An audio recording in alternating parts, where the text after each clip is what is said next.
Good morning. Sorry about that delayed thing.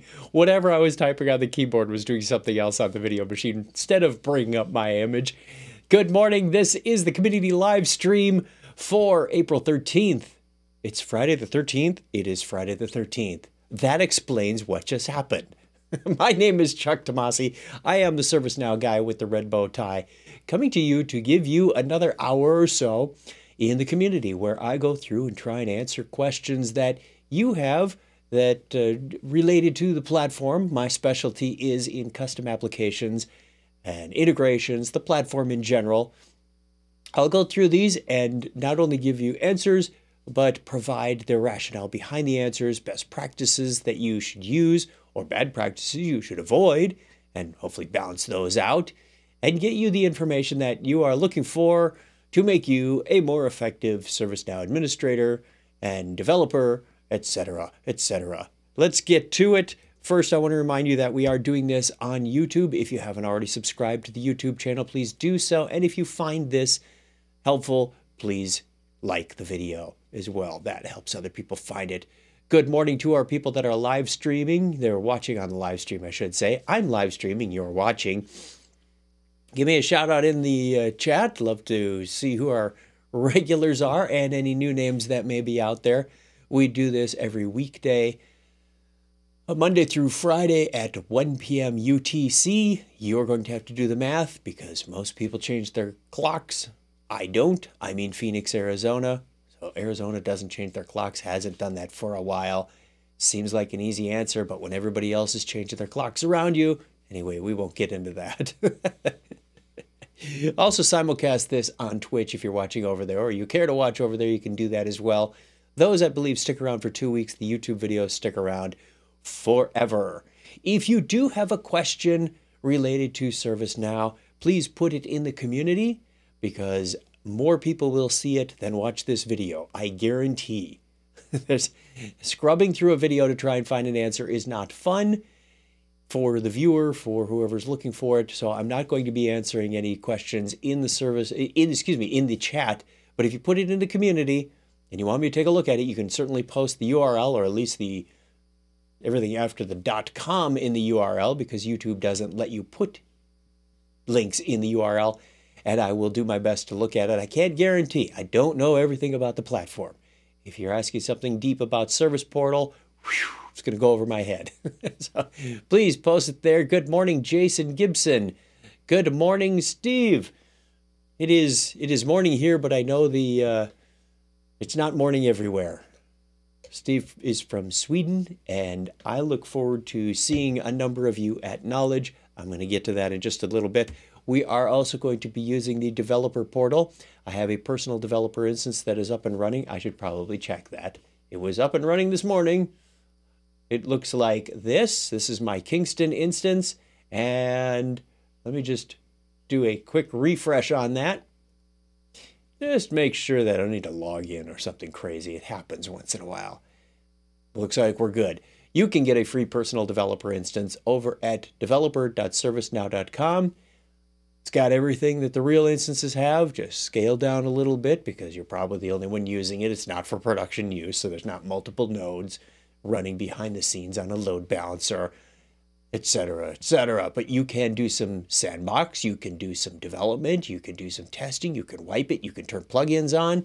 Lots of great stuff, including plugins that may cost money on a production instance. You can test them out, find value, learn about things like orchestration, or any of the other integrations that you have over there. Go turn it on. There's also our APIs are documented over there, learning paths, meetup information for developers. It's a great resource for your developers. Go check it out. You may find it useful. Let's get into the community now that I have done the intros. Thanks for your assistance yesterday. The fault was mine. I misplaced a comma. Ooh, I want to know where that comma was. And a logical error messed it up for me regarding my Ajax issue. Well, shame on me for not finding that missing comma. They are buggers, aren't they? I've got my herbal tea in hand. It is hot. Whew, made that about an hour ago. That is one good insulated cup that I got from the Tampa Bay developer meetup. I am really looking to getting back on the road to developer meetups. I have been on travel hiatus for about 3 months, and I'm getting wanderlust again. It happens. All right, I'm going to start with this one at the top. I actually just answered this one before the camera started rolling, which may influence why the computer wasn't behaving itself the way it should have been. Person said, what is the maximum number of records you can use?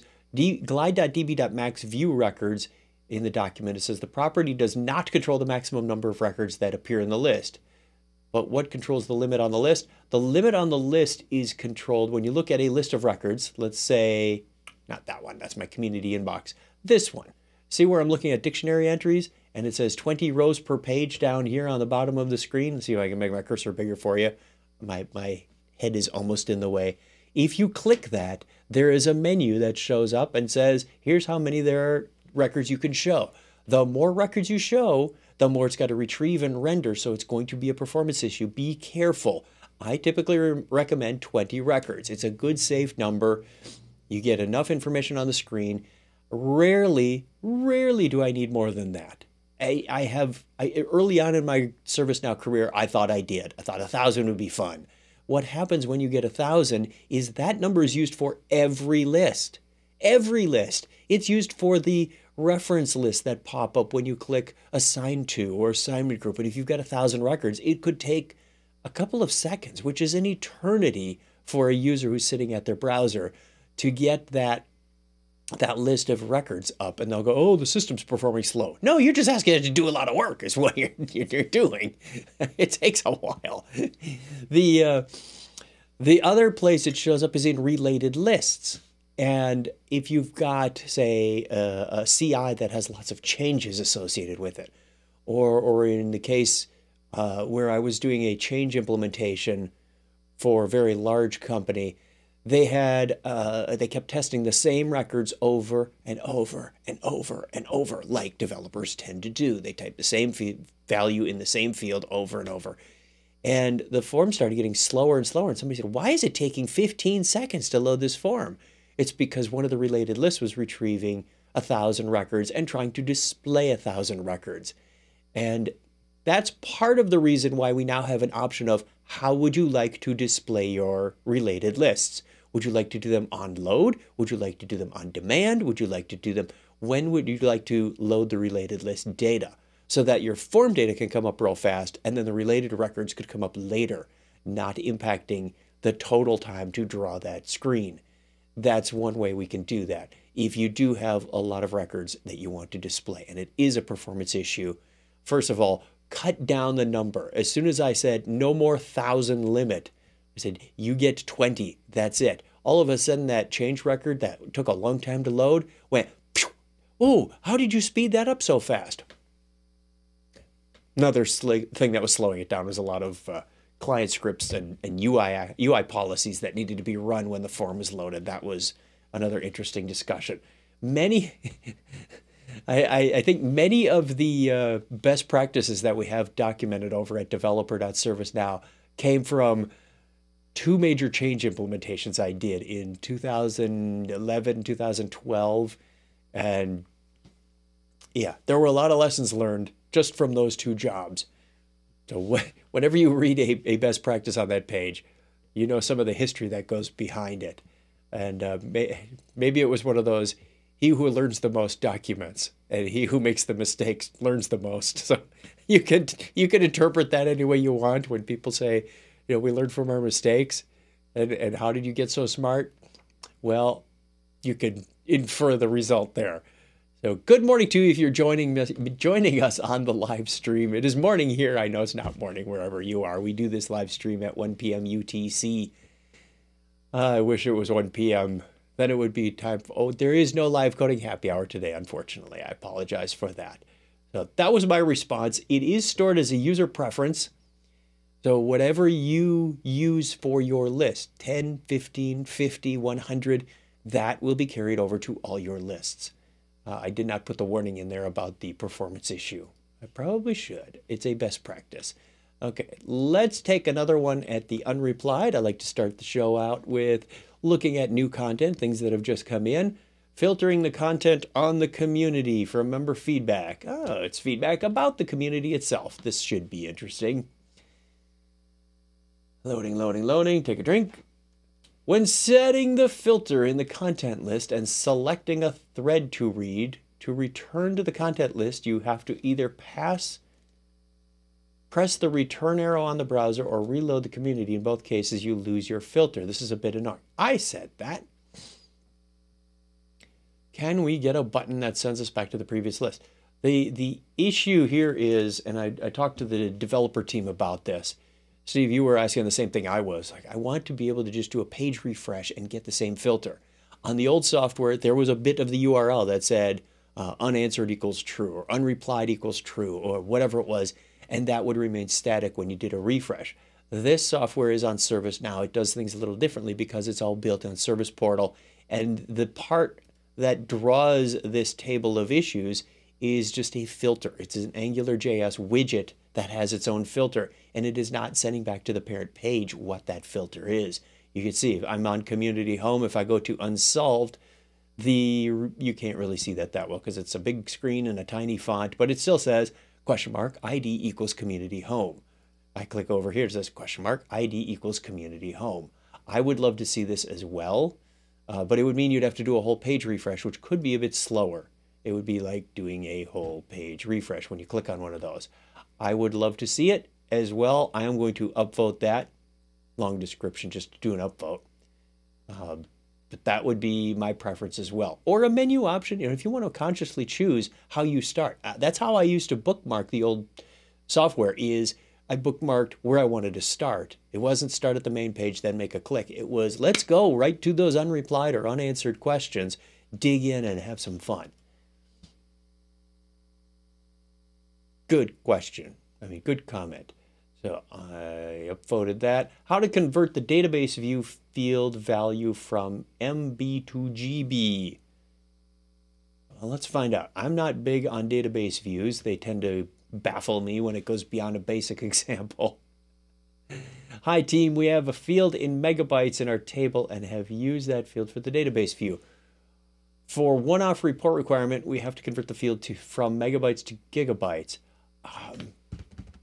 There is a field range, but I don't know if it does a field mapping. If we do directly at the table field, it will impact all users. Could you please advise? A database view is effectively joining two tables. It's not making a new field per se. It's just pointing to those fields. It's done by reference, if I remember right. So let me look at one other thing. It was in reports. Where's my instance? And I thought you could do some mapping on that stuff. Slow browser, take a drink of really hot tea.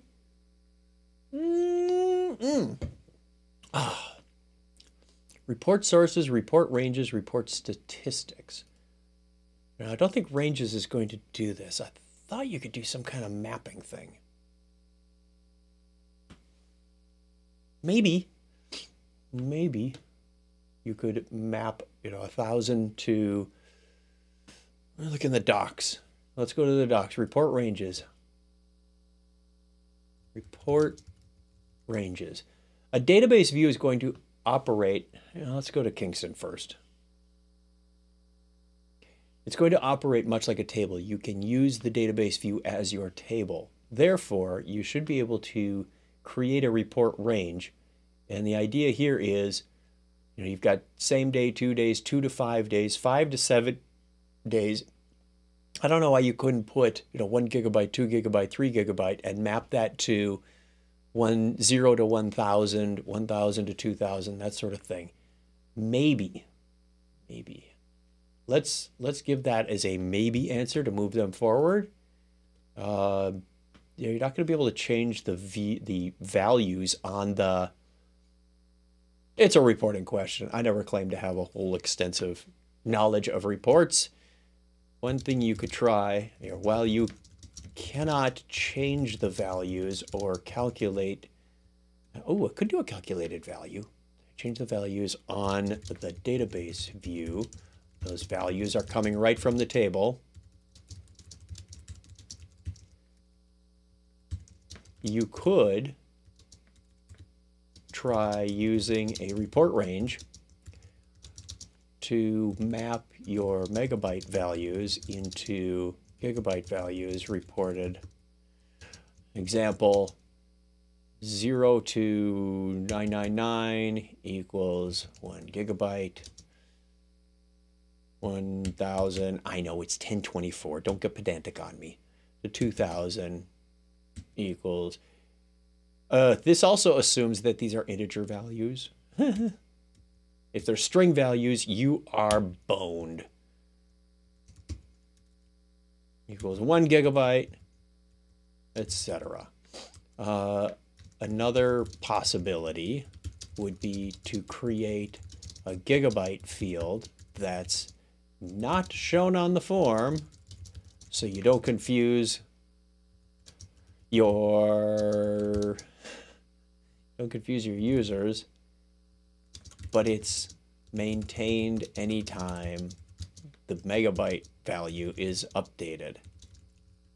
You can calculate a new, calculate a new gigabyte field value and use that on your DB view. Two options. Hey, better than one. I need the link for report range. Put that in there. I got that. Put in the link. Paste. New page. New window. And ring that bell. We're off to a start. I didn't say a good start. I didn't say a bad start. I said a start. Hold on. Sorry, a sneeze coming. It just decided to go at the last second. That's live broadcasting for you, people. Oops, I did a whole page refresh. And just like Steve's enhancement request, I did find out, if you were watching closely yesterday, you will note there was an enhancement that I used without even knowing it was very recent, like within the last day or two. Some of the community leaders and members may have gotten an email about this. If I go into, let's take something that is unsolved and has some replies on it. This one, like 6 replies. Is it possible to calculate the difference between 2 date fields and show the result in reports using performance analytics? Yes, that is what performance analytics does very well, actually. You could use a formula indicator. Okay. Anyway, the new feature is this button, show all replies. So it will uncollapse or expand all of those at once. That was new. I used it yesterday, found out from the development team, hey, we came out with this new enhancement. That's awesome. That's awesome. I found it very helpful. I want to see what the answer is here. This is relatively simple to accomplish. You need to create a scripted average indicator. They can do the formula indicator. Why would you do that? If you're looking for a wall clock duration, not a business duration, take a look at database functions to calculate. Ah, okay. They're looking for something different than I was thinking. Show all replies down here. They want a duration so it says 4 days or rather than, okay. Isn't that what formula indicators are for? Oh, formula indicators would be if you want to take the average of like the number of incidents that were closed today. Okay, not dates. Sorry. A lot of the performance analytics data is time series based. Well, that was a interesting trip down that lane. Filtering the content on community. We did that. Field service work order workflow for service management. I don't know much about field service. It is a type of service management. Where do I subscribe to be notified when new patches come out? Should be getting those automatically as part of the quarterly patch program. Is there a way to be notified when new patch gets released from ServiceNow? At the moment, I log into HiPortal and notice there is a new patch for my instance. I would like to be notified as that's available. Let me look in the docs. No.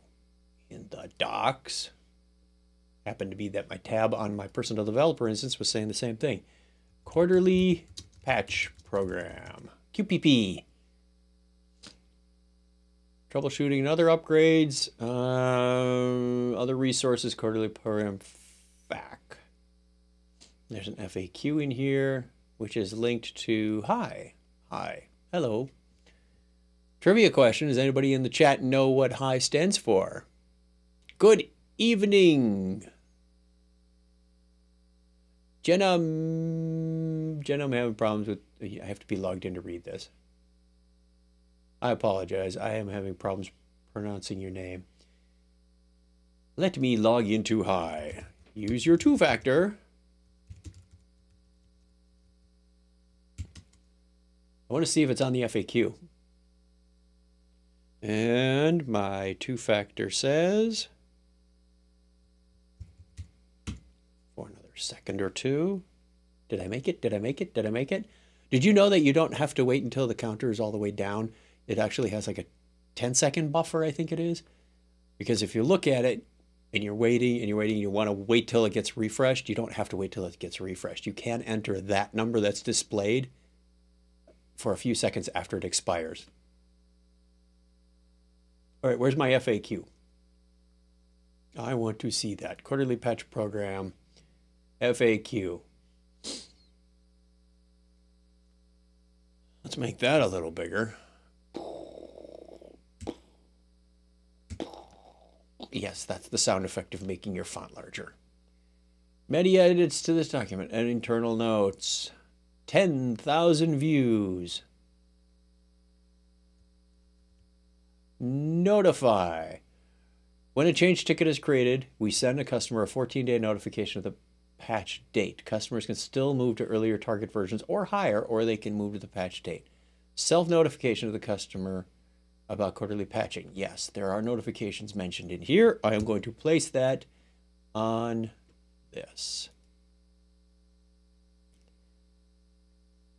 I don't know why it comes up down there when my cursor's off the screen.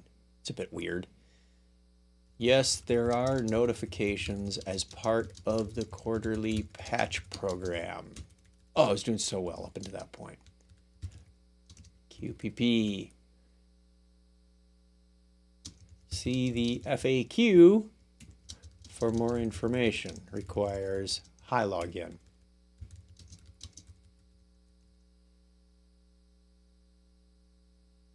Link that whole thing. Is there a standard for what you should include in your hyperlink? The text that goes around that? If I just do FAQ, I'm afraid they might miss it because it's just 3 letters. If you do the whole line, it looks like too much. One of those things that I just wonder about. What do you wonder about? Let's refresh that. Upgrade to Kingston issue show hide journal fields. There is a space. I didn't know there was a forum called ServiceNow Instance Upgrade. Interesting. We should have one called Service Portal. It is 24 minutes after the hour, and the waste management people are coming by. How did it get to be 6:24? If somebody had just asked me what time do you think it is, I would have said about 6:15. That's... Whew, we are flying today.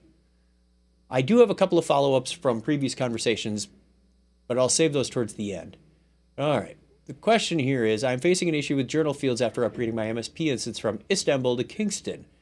These are my original journal fields. Additional comments, internal notes, troubleshooting performed.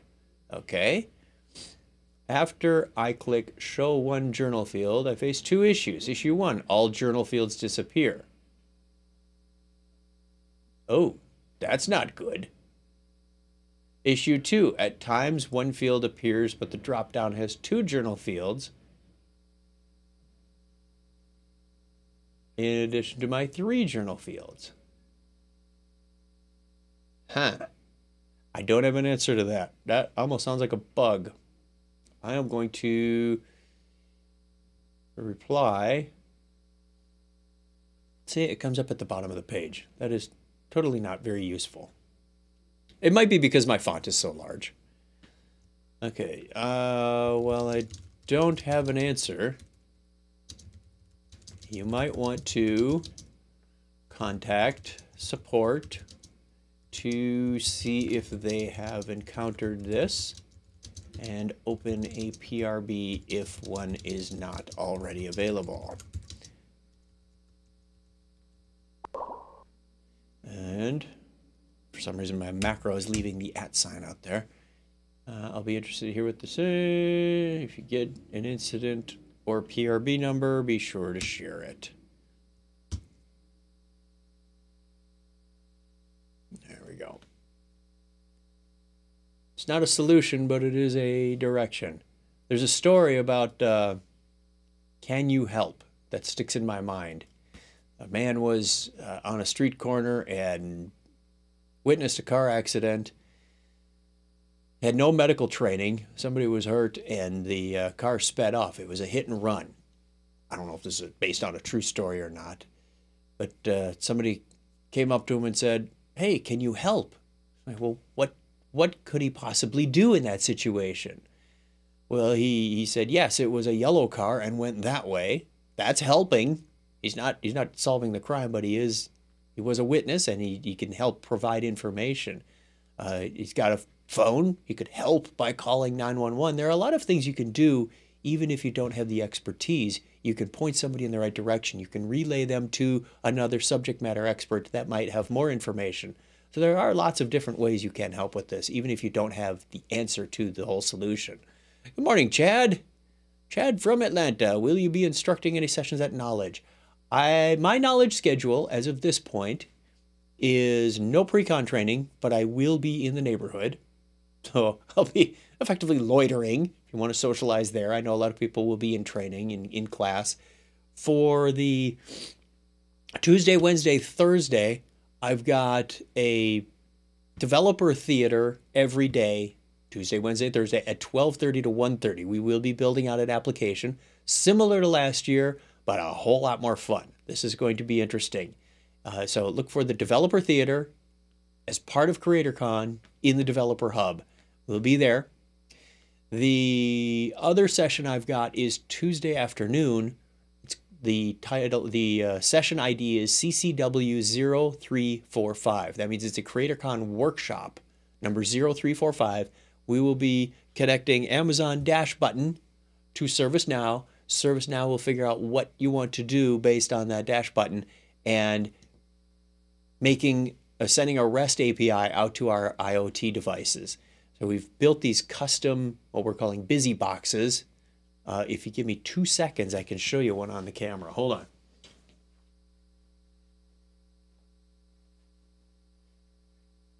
I think that's the first time I've done that since the show started, is left the camera. Okay.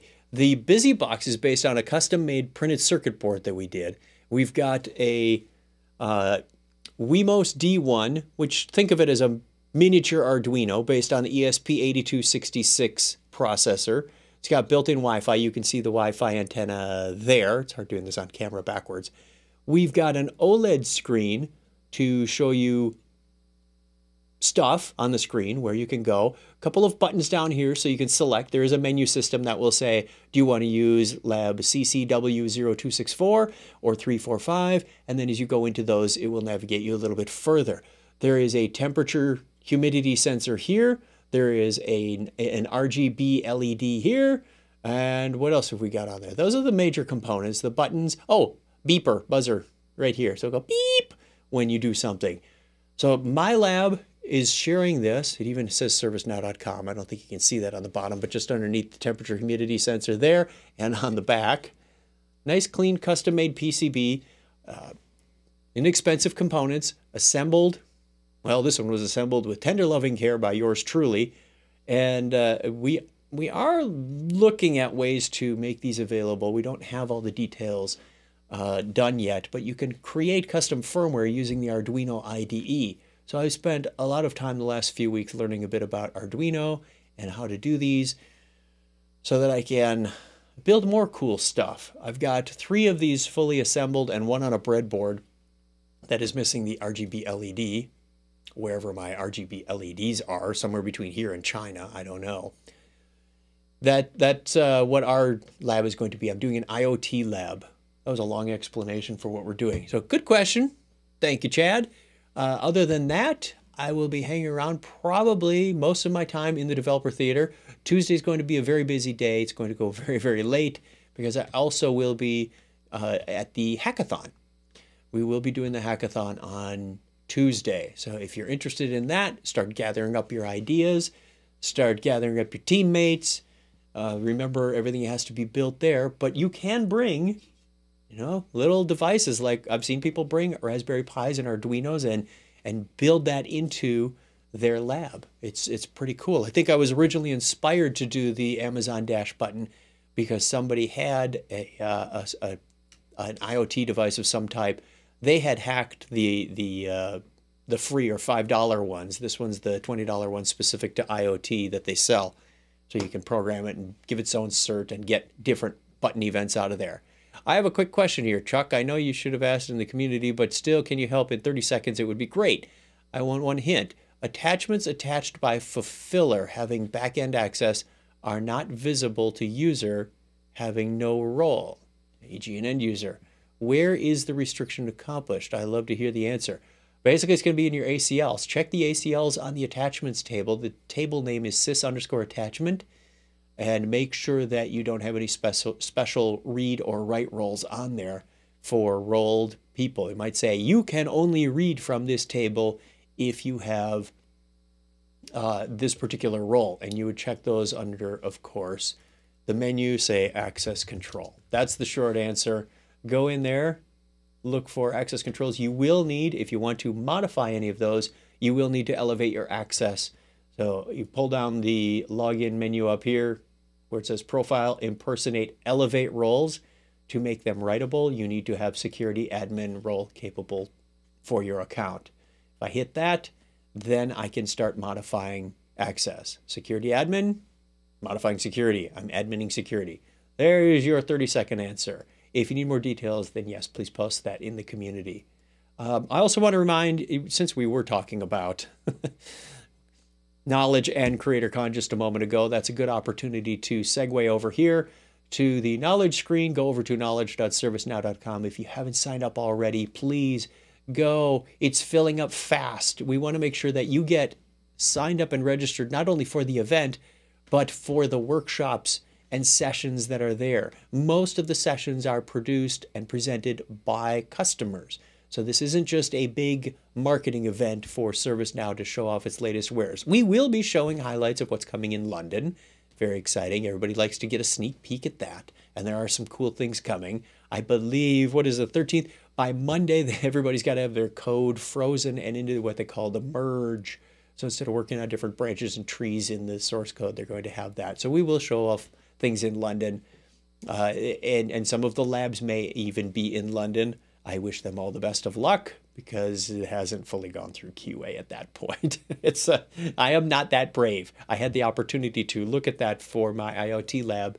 It would have been a wonderful way to showcase some of the features in London, but at this point, I don't have the bandwidth to stop and rewrite that portion of my IoT lab. If you are a developer or administrator, I encourage you, please check that box that says CreatorCon so that you are entitled to go to the CreatorCon events, the CreatorCon sessions and labs. If you don't, you can still go to the developer theater and the open areas in the developer hub, but you won't be able to get into any of those 100+ sessions targeted towards architects, developers, and admins.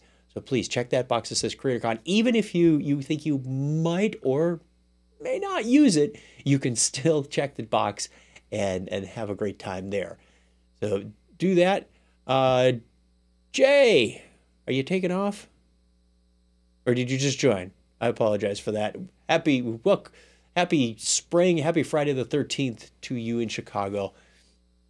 Good interactions with the chat room today. And it will be good interactions at Knowledge as well. I guarantee you will meet some seriously interesting people there and gain value from those relationships. Bring business cards. You will need it. Good to have you on board, Jay. Wouldn't be a show without you, right? There are certain people that keep showing up, and And you're one of them for sure. Like, back to the community. Let's see what we've got. Make sure I'm on the right keyboard. It's taken months and I'm still figuring out the double keyboard thing because I'm working on at least 2 computers here. All right, refresh the screen. Let's see what's unreplied. Need to create some custom system properties. Ooh, I like that.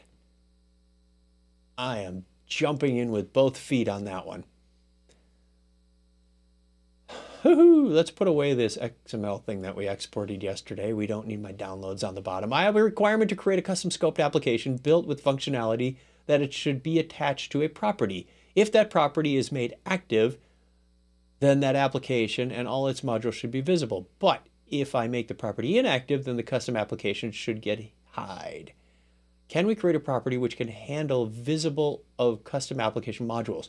No, module visibility is managed by roles and by the active flag in there. So let me, property's not going to get you that.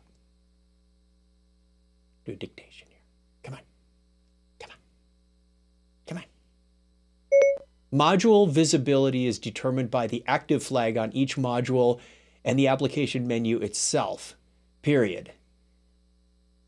The property would not have any impact on this, period. You can also change the visibility of a menu and modules by the roles you associate with those menus and modules, period.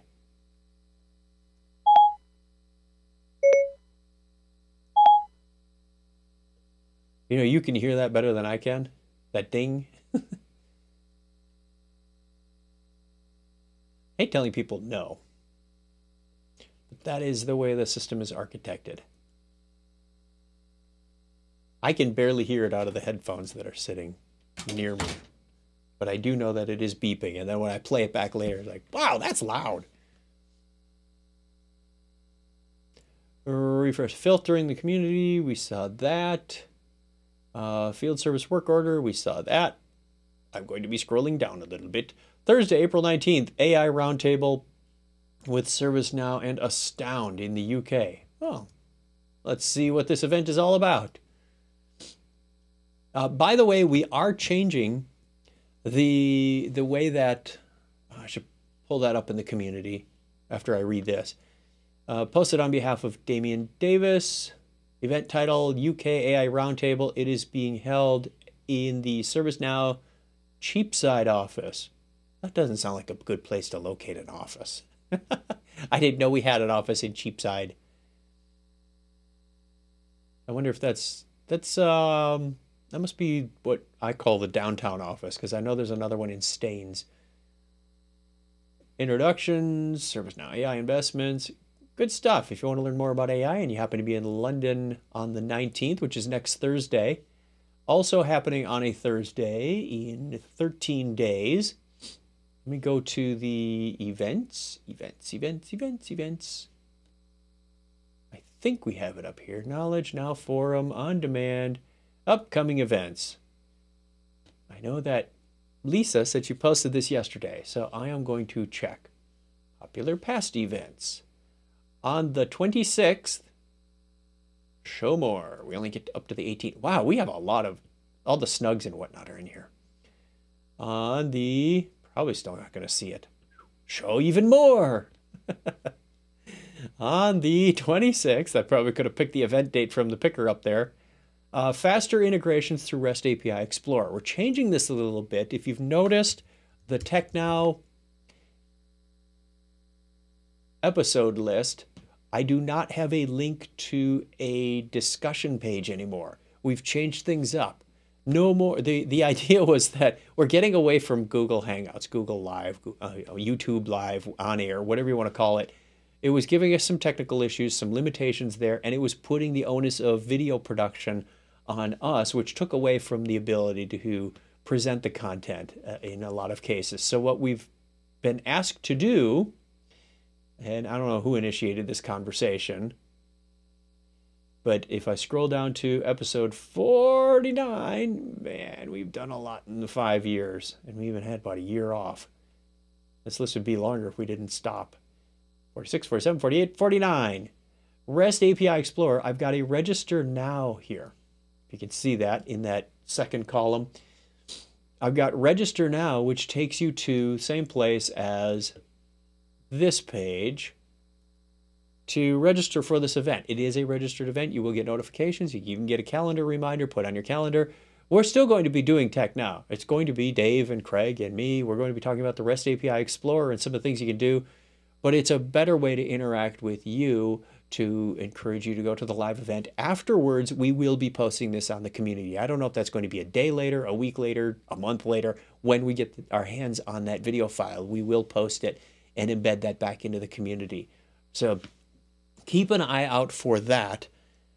But I wanted to just let you know that things will be changing a little bit, and I encourage you to register for the Tech Now events going forward. If you want to know more about that, head on over to the events section on ServiceNow, or I'll continue to update the Tech Now episode list, and we can get together in a couple of Thursdays.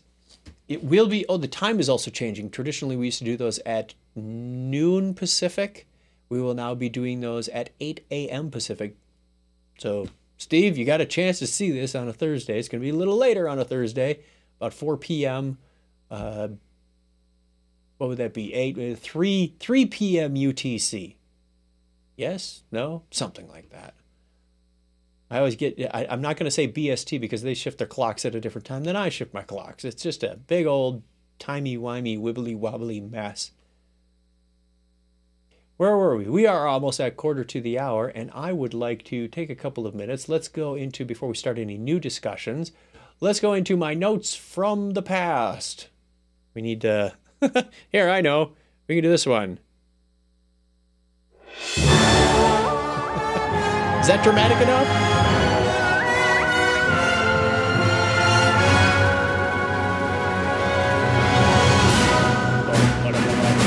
I told you I'd add some production value to this. And I've always wondered where I was going to use that little bit of music. How to write a client script to hide a UI action. This came up a while ago, and somebody said, hey, how can you do this? And Pradeep said, I love the fact that the you are welcome turned out to be the answer, when in fact the answer should have been this one.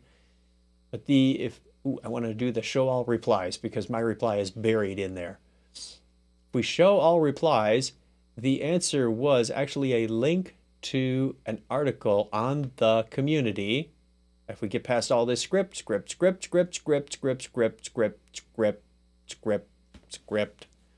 Wow, there were a lot of replies.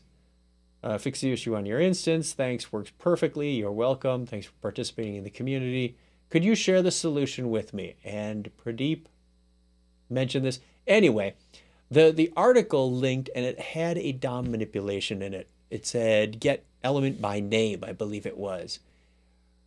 And I said, you know, remember, DOM manipulation is bad. It's the leading cause of cancer in the country, or at least upgrade issues, in my opinion. I don't know if that's scientifically true or not, but it is an issue. Ask the person who's making this requirement, is this really needed? Is this a need to have or a want to have, a nice to have?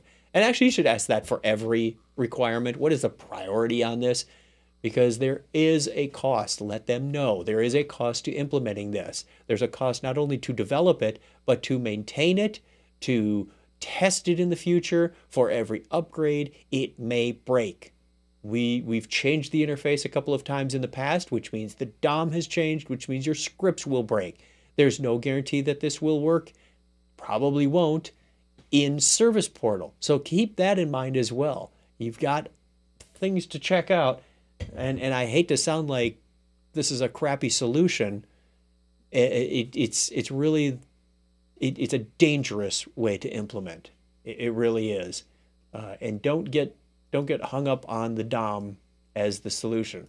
So I wanted to add that to the thread just to let that person know, hey, you're treading on thin ice. You might fall through.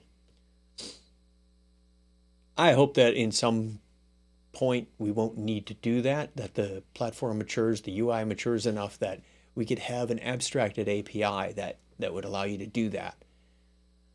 Stay tuned, kids. It might happen.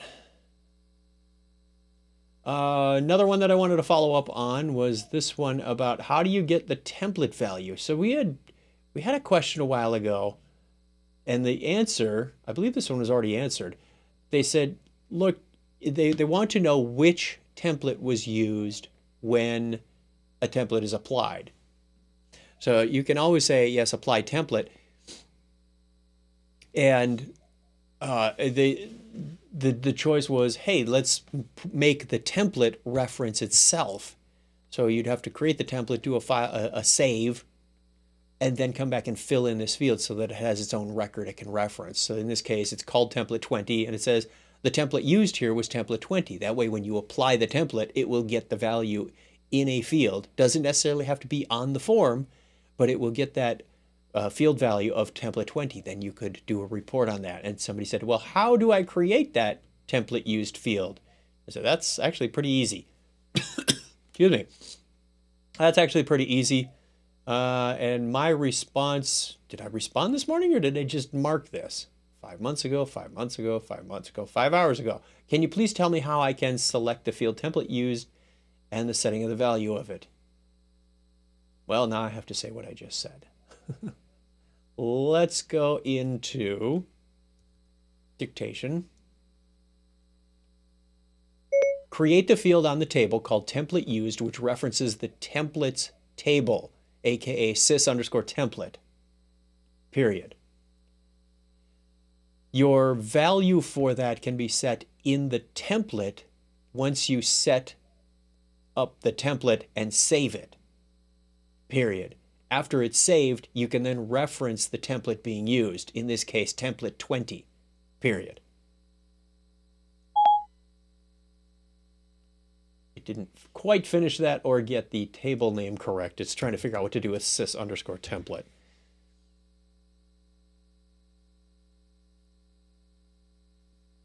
Hope that made sense. It would have probably been better as a numbered list. Create the field on the table called template used. Probably put that in quotes. Dictation is not perfect. Then again, neither am I. So we get along well. Which references the templates table. Make that uppercase, aka sys_template. Your value for that can be set here. First, let's change that up a little bit. First, create the template, save other values to the template. Here, set other values. Then save. Then set your template used value and save again. You have to do this. I don't know why I bothered with dictation. You have to do this because you cannot reference a record that's not been saved yet. Reference a record, in this case, the record itself, until it is saved. Hope that helps. 10 minutes to the hour. Let's go to the inbox. I want to play my email song. Lost in Space. Not sure what that's in a reference to, Jay. I might have missed it. I might have said something that triggered that. I need a regular expression in which each character must not be repeated more than 4 times consecutively. I referred them to rubular.com yesterday. Very helpful for making regular expressions. And then I did a quick Stack Overflow. They said, hey, can you help me write this regular expression? I'm having problems with it. Well, I have problems too. I did a quick lookup and I found a solution in Stack Overflow that said, do you need to have this as a regular expression? It might be easier just do it in JavaScript and count the characters and then boot them out if you find more than 5 in a row. So I gave a link to a Stack Overflow record. Oh, the soundbite. Yeah, it's just something from, I can't remember, Pulse 5, I believe is the name of the site, where you can get these for $5 or $12, whatever it is. I get a lot of podcast music out of there. That one is simply called Theremin. A buddy of mine loaned it to me. Sagar has this. That should do it. You know what? That is a beautiful looking thing. And I want to try it on Rubular. Rubular.com. Let's put in the regular expression and say, this is a test. And it comes up with lots of matches. But if I say,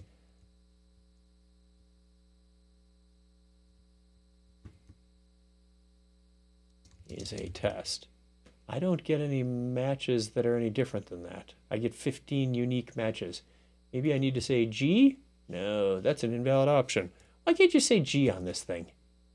Where are the options? I is case sensitive. Make dot match new lines. X ignores white space. O, maybe it's G by default on this thing. G is global to look for something more than once, but that's okay. That's not doing it for me. Let's see. I'm going to keep monitoring that thread. It's a beautiful looking expression, and I knew it would have something to do with the question mark bang or hook bang. Hook bang dot splat. That's how you'd read those first few characters. We have others in here, but I think they were too long ago that I already looked at them in my email inbox, and that is that. Let's probably shouldn't have done that. Need to create custom properties. Brad has responded to that and said the menu applications modules don't have conditions. They can either be made active or inactive, and you can produce them with roles. You could make something like this work. Were we typing at the same time, Brad? Looks like it. 14 minutes ago, 15 minutes ago, you typed more.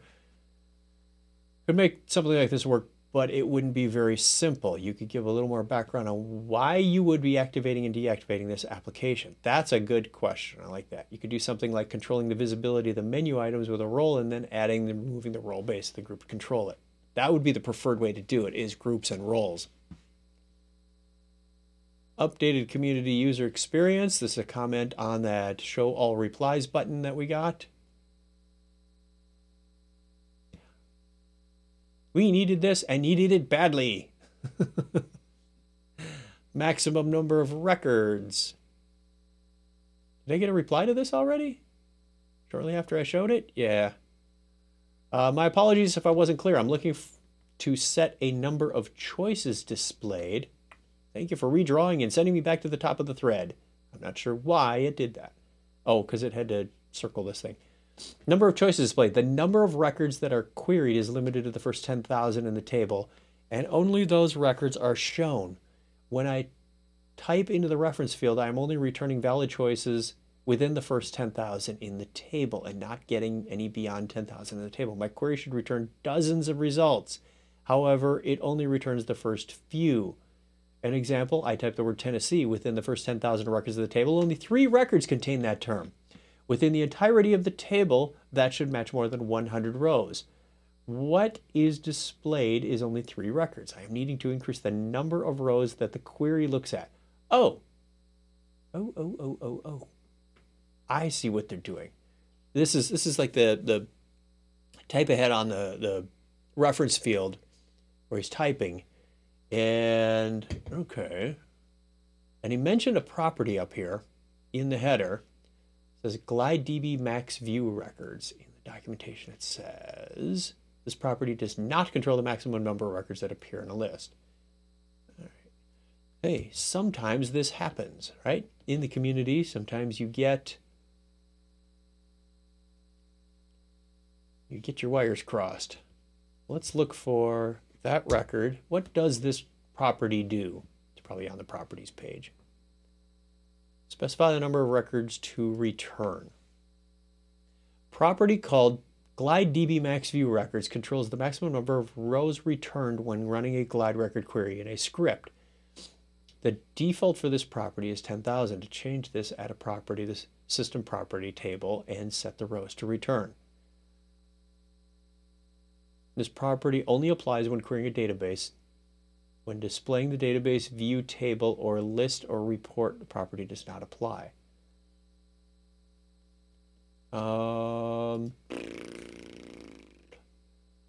Properties. Normalize, create system properties module, contextual. I think it was add a system property. I think there was a link nearby there. That's kind of why I like this new doc system. It gives you available system properties. That's what I wanted. List that out, and I am going to look for rows. There are 32 examples of rows, and I need to decrease the font just a little bit so I can actually see what's off the screen. CSV loader, no. CSV loader, no. CSV loader, no. Apps publish max rows. Defines the maximum number of data records included when publishing an application. No. Maximum number fetched from an indicator source. Nope. Banner image URL. Nope. Rows was part of browser, so that might help.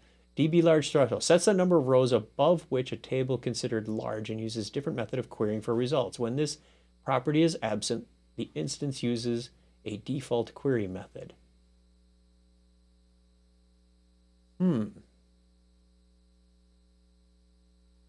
Invalid query returns no rows.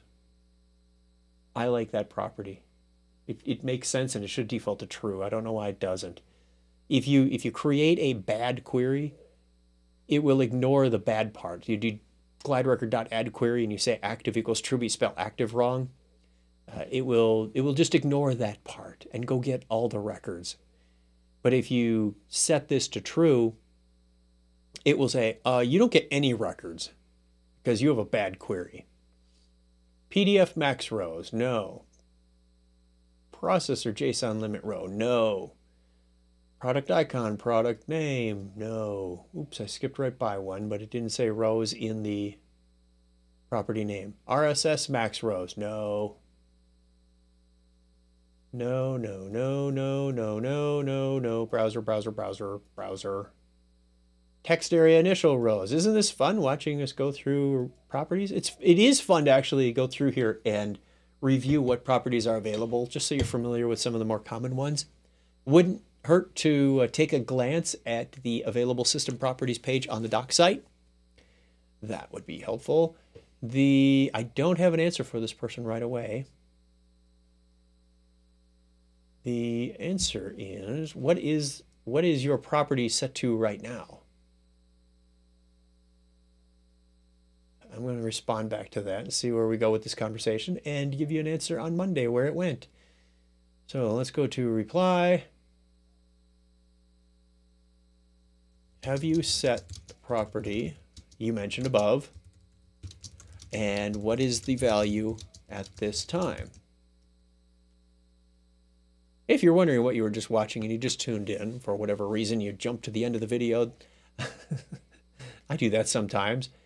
This has been the community live stream where I go into the community and answer questions and give you the thought process, including reading documentation live on air as to how I discover or try and move this issue, question, problem forward. Sometimes it's you need to talk to customer service. Sometimes it is playing around with your personal developer instance. And sometimes the answer is locked up somewhere in the craziness of my brain. I just want to know what that value is. It does manage the number of records queried, and it sounds like they're hitting a limit. The other option, here's another way. I did mention play around with what's on your instance. That's high. Did I put my instance away? Oh, I did. Bummer. I don't know when I closed that window. I must have been closing windows a little too quickly. Let's go back to my instance and go into the sysproperties table. I just happen to have a shortcut in my favorites, waiting for it to load. Take another drink of this uber hot tea. Yeah, still hot. Go to my favorites. System properties is one of my favorites. I seem to go there a lot.